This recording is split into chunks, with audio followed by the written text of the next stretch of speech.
di tahun pertamanya bersama Joe Takzim.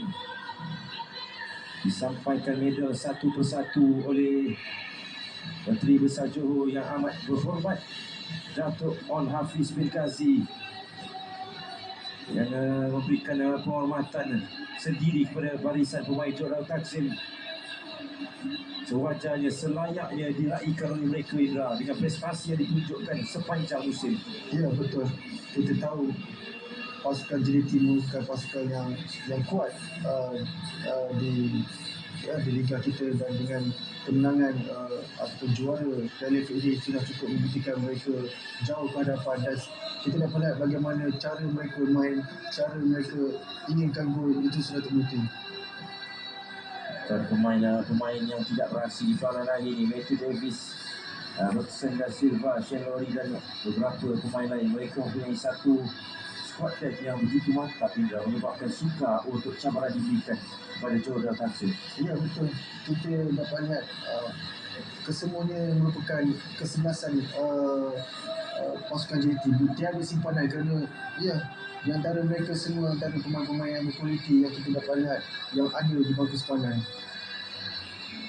Sudah pun ditunggu dengan penuh keceriaan debaran untuk piala yang akan dijulang tinggi oleh pasukan Joe Takzim.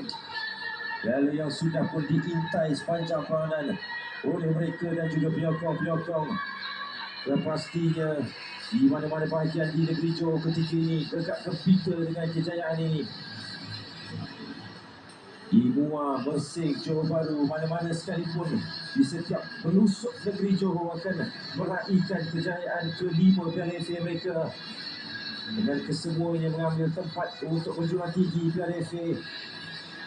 Piala Keramat berusia 35 tahun menjadi rebutan, dengan 14 pasukan berbeza pernah dinobatkan selaku juara. Pesta yang akan diteruskan di Stadium Nasional Bukit Jalil untuk piala ini akan dibawa pulang oleh pasukan Joe Takzim ke selatan tanah air. Afiq Fazail yang akan diberikan penghormatan di sini bersama dengan pengendali Cisco Munoz. Oleh Yang Amat Berhormat Datuk On Hafiz bin Kazi, Menteri Besar Johor, yang dinanti-nantikan untuk dijulang tinggi buat Johor Darul Takzim. Satu lagi sejarah yang tercipta dalam bola sepak Malaysia.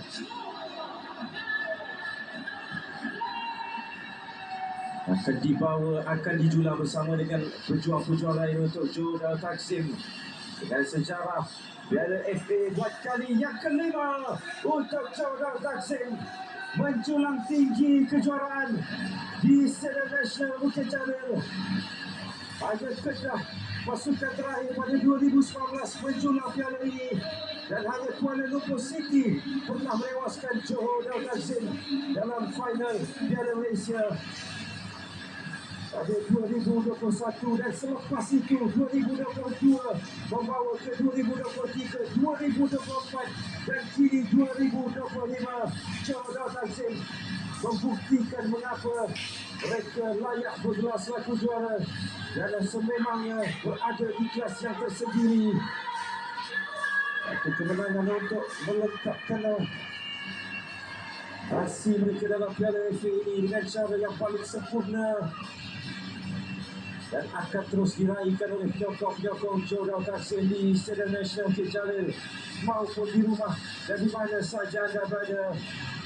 Dengan Sabah yang ditunjukkan di peranan akhir ini untuk satu lagi malam gilang gemilang untuk mereka, bersaksikan 40,040 pasang mata di Stadium Nasional Bukit Jalil yang menghadirkan diri, tidak termasuk anda yang melihat peranan ini secara langsung di mana saja. Jadi satu lagi sejarah Piala FA untuk musim ini bagi Johor Darul Takzim dinobatkan selaku juara buat kali yang kelima, buat kali keempat berturut-turut, dan akan mengekalkan tradisi ini dan memerlukan satu lagi pasukan baru untuk merampas takhta daripada Johor Darul Takzim.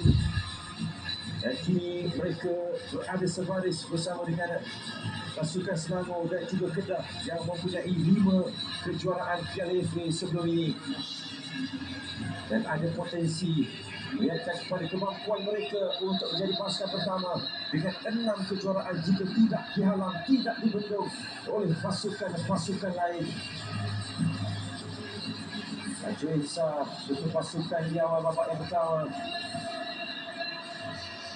membimbing pasukan juara Takzim untuk malam gilang gemilang secara rasmi ditawarkan selaku juara bagi edisi 2025-2026. Tahniah JDT, anda berhak menjadi juara.